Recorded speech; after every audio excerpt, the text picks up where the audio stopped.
Ceci est l'histoire d'un homme marqué par une image d'enfance.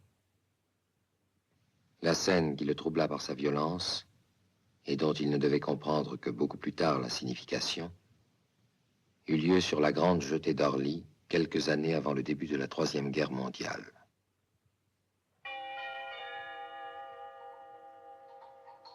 Départ à destination de Rome. Vol Alitalia 333. Embarquement À Orly, le dimanche, les parents mènent leurs enfants voir les avions en partance. De ce dimanche, l'enfant dont nous racontons l'histoire devait revoir longtemps le soleil fixe, le décor planté au bout de la jetée et un visage de femme. Rien ne distingue les souvenirs des autres moments. Ce n'est que plus tard qu'ils se font reconnaître, à leur cicatrice. Ce visage qui devait être la seule image du temps de paix à traverser le temps de guerre, il se demanda longtemps s'il l'avait vraiment vu ou s'il avait créé ce moment de douceur pour étayer le moment de folie qui allait venir. Avec ce bruit soudain, le geste de la femme, ce corps qui bascule, les clameurs des gens sur la jetée, brouillés par la peur. Plus tard, il comprit qu'il avait vu la mort d'un homme. Et quelque temps après vint la destruction de Paris.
Beaucoup moururent. Certains se crurent vainqueurs, d'autres furent prisonniers.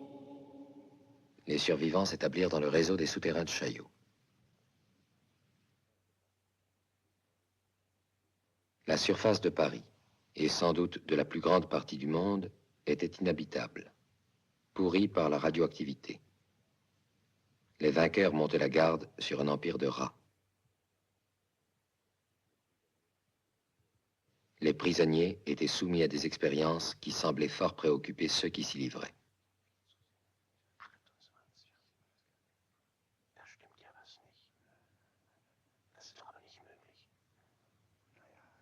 Was kann denn da in dem... Ja, wenn wir es noch 3 Minuten aufsetzen. 3 Minuten? Ja. Nein, schauen Sie da. Das geht ja nicht, es geht wieder runter. Nein, es geht die Kontraktion hinzu. Ja, da ist ein merkwürdiger Reflex. Das ist das eine Iris sehen können. Das kommt von dem Thalamus, glaube ich. Kann sein, kann sein. Au terme de l'expérience, les uns étaient déçus, les autres étaient morts ou fous.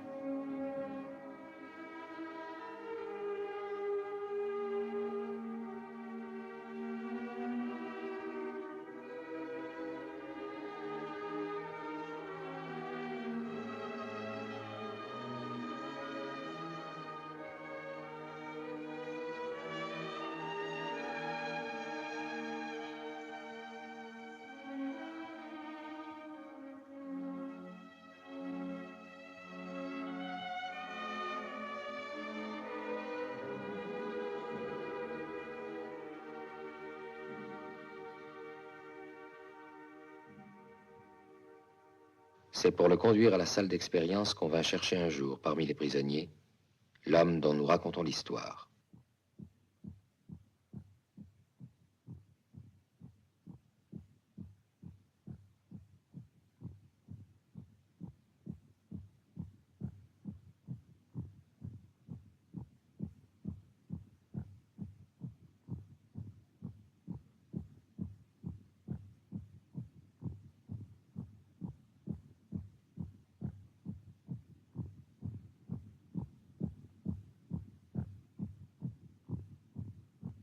il avait peur. Il avait entendu parler du chef des travaux. Il pensait se trouver en face du savant fou, du docteur Frankenstein. Il vit un homme sans passion, qui lui expliqua posément que la race humaine était maintenant condamnée, que l'espace lui était fermé, que la seule liaison possible avec les moyens de survie passait par le temps. Un trou dans le temps, et peut-être y ferait-on passer des vivres, des médicaments, des sources d'énergie. Tel était le but des expériences, projeter dans le temps des émissaires, appeler le passé et l'avenir au secours du présent. Mais l'esprit humain a chopé. Se réveiller dans un autre temps, c'était naître une seconde fois adulte. Le choc était trop fort. Après avoir ainsi projeté dans différentes zones du temps des corps sans vie ou sans conscience, les inventeurs se concentraient maintenant sur des sujets doués d'images mentales très fortes. Capables d'imaginer ou de rêver un autre temps, ils seraient peut-être capables de s'y réintégrer. La police du camp épiait jusqu'au rêve. Cet homme fut choisi entre 1000 pour sa fixation sur une image du passé.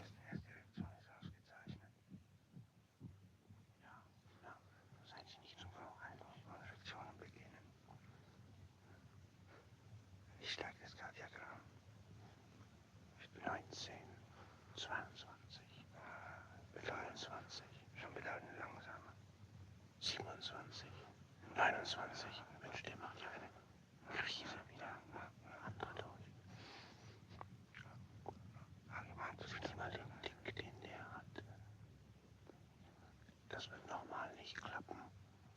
Muskuläre Kontraktion. Ja, viel geringer wie beim anderen. Glauben Sie? Ja.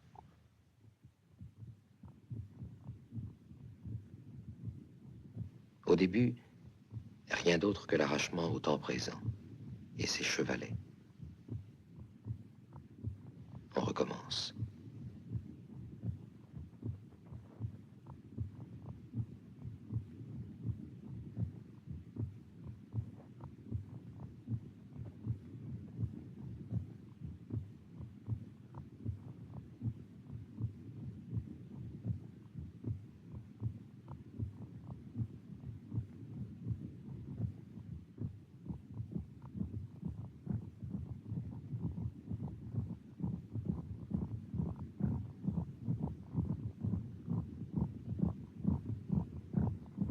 Le sujet ne meurt pas, ne délire pas. Il souffre. On continue.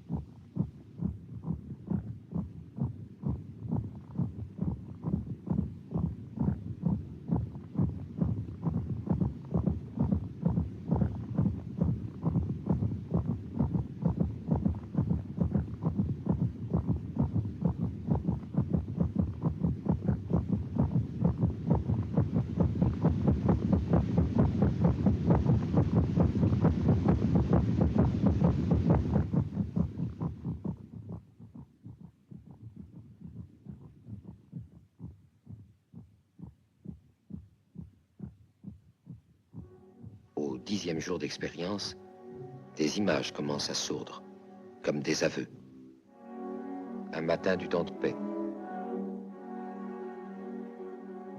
Une chambre du temps de paix, une vraie chambre.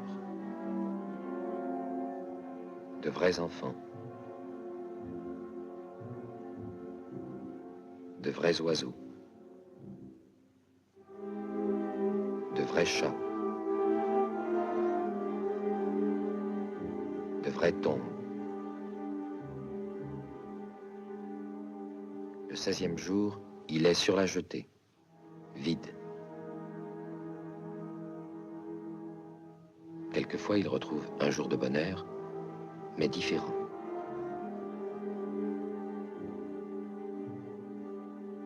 Un visage de bonheur, mais différent.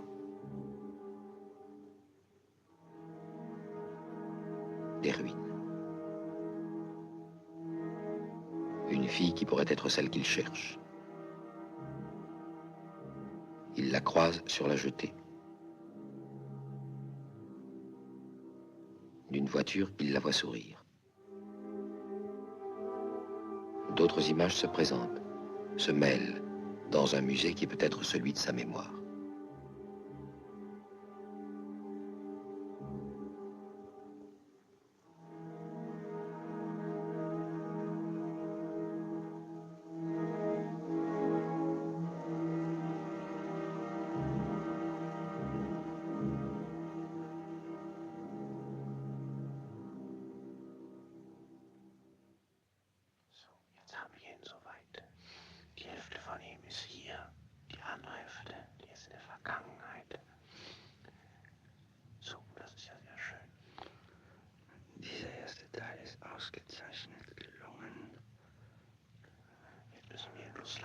Le 30e jour, la rencontre a lieu. Cette fois, il est sûr de la reconnaître. C'est d'ailleurs la seule chose dont il est sûr, dans ce monde sans date, qui le bouleverse d'abord par sa richesse.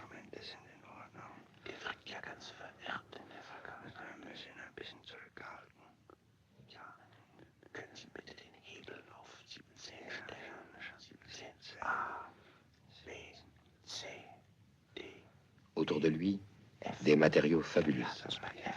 Le verre, le plastique, le tissu éponge. Lorsqu'il sort de sa fascination, la femme a disparu. Ceux qui mènent l'expérience resserrent leur contrôle, le relancent sur la piste. Le temps s'enroule à nouveau. L'instant repasse.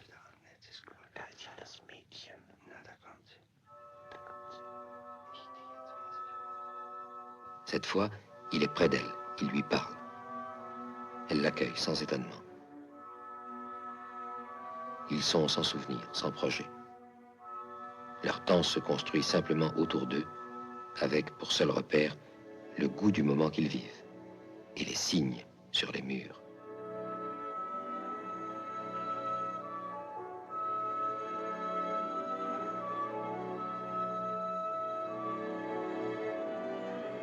Plus tard, ils sont dans un jardin. Il se souvient qu'il existait des jardins.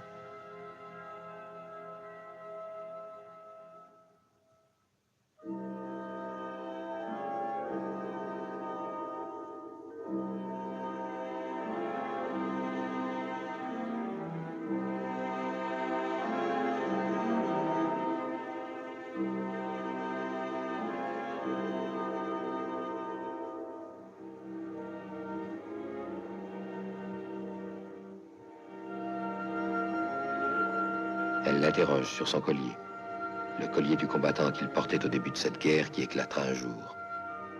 Il invente une explication.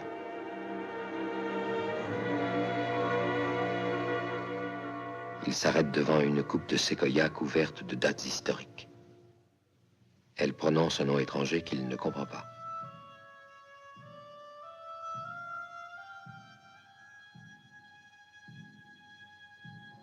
Comme en rêve, il lui montre un point hors de l'arbre. Il s'entend dire « Je viens de là ». Et il retombe à bout de force. Puis, une autre vague du temps le soulève. Sans doute lui fait-on une nouvelle piqûre.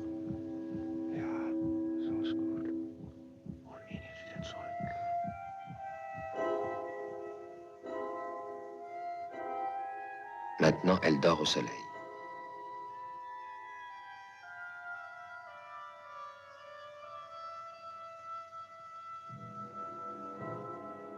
Il pense que dans le monde où il vient de reprendre pied, le temps d'être relancé vers elle, elle est morte.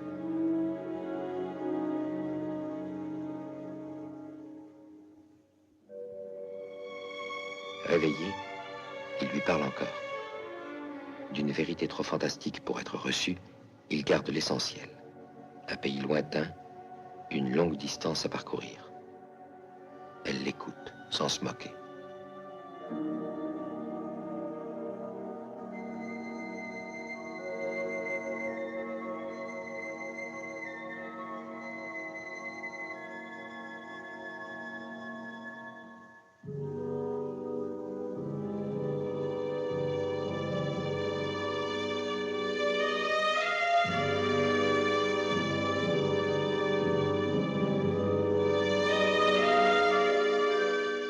Est-ce le même jour? Il ne sait plus.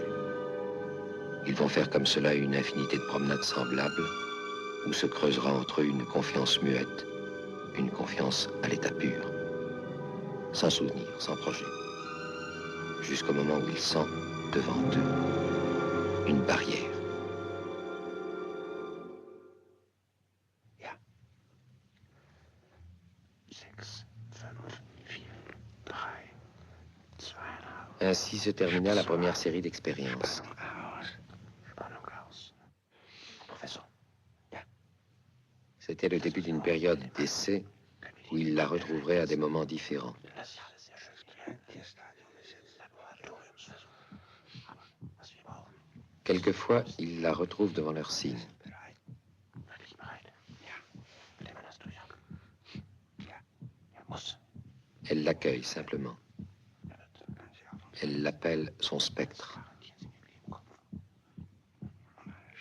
Un jour, elle semble avoir peur. Un jour, elle se penche sur lui. Lui ne sait jamais s'il se dirige vers elle, s'il est dirigé, s'il invente ou s'il rêve.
Vers le 50e jour, ils se rencontrent dans un musée plein de bêtes éternelles.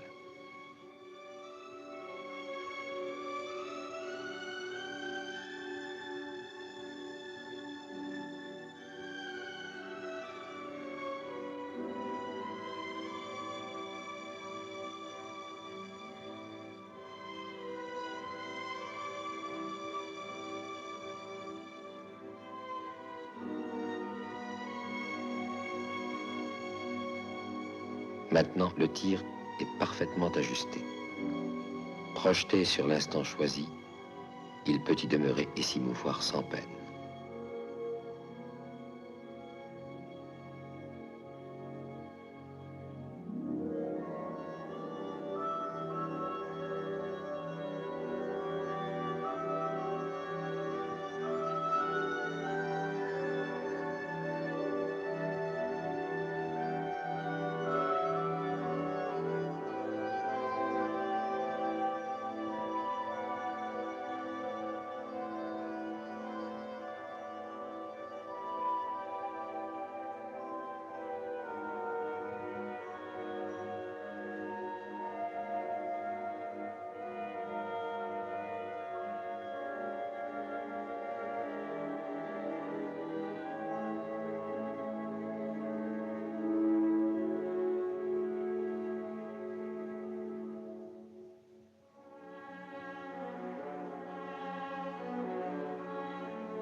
Elle aussi semble apprivoisée.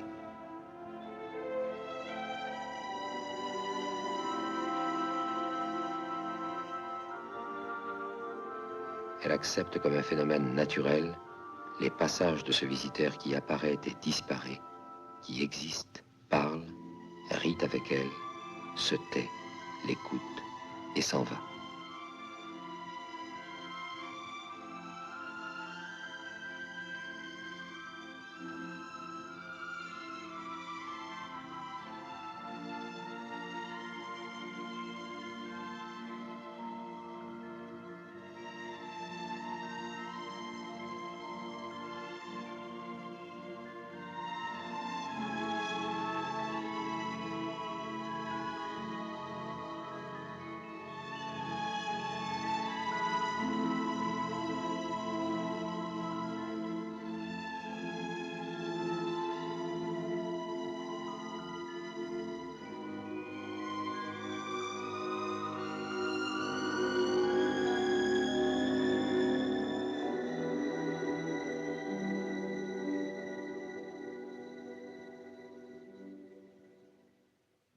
Lorsqu'il se retrouva dans la salle d'expérience, il sentit que quelque chose avait changé.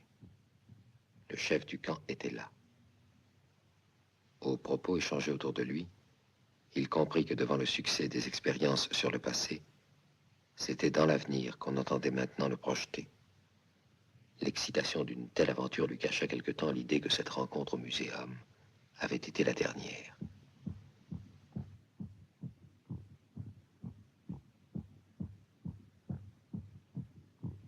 L'avenir était mieux défendu que le passé.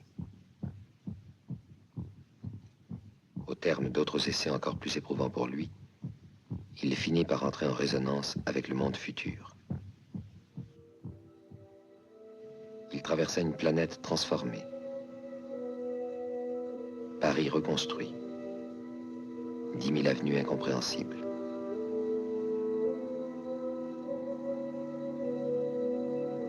D'autres hommes l'attendaient.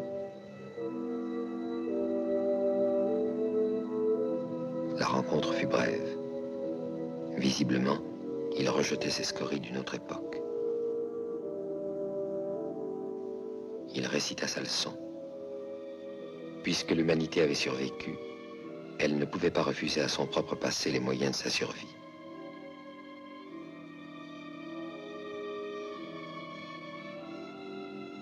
Ce sophisme fut accepté comme un déguisement du destin.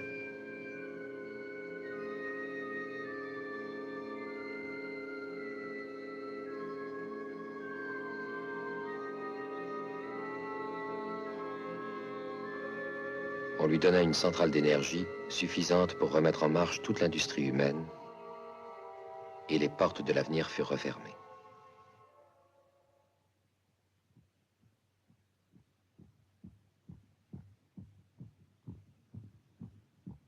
Peu de temps après son retour, il fut transféré dans une autre partie du camp. Il savait que ses geôliers ne l'épargneraient pas.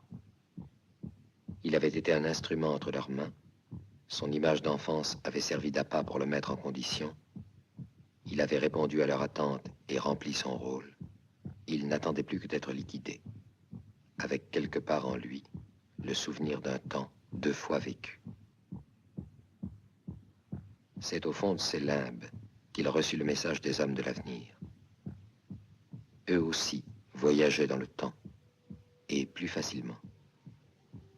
Maintenant, ils étaient là, et lui proposaient de l'accepter parmi eux. Mais sa requête fut différente. Plutôt que cet avenir pacifié, il demandait qu'on lui rende le monde de son enfance et cette femme qui l'attendait peut-être.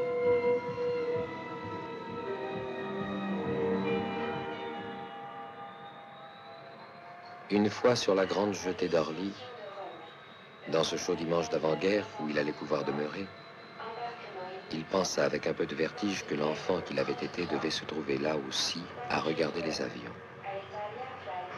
Mais il chercha d'abord le visage d'une femme au bout de la jetée.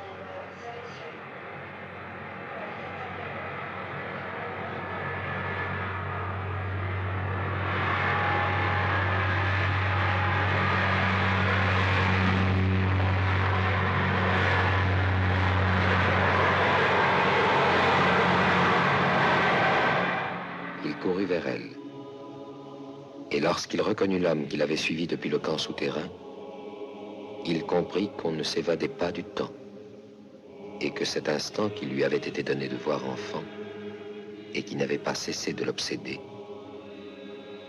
c'était celui de sa propre mort.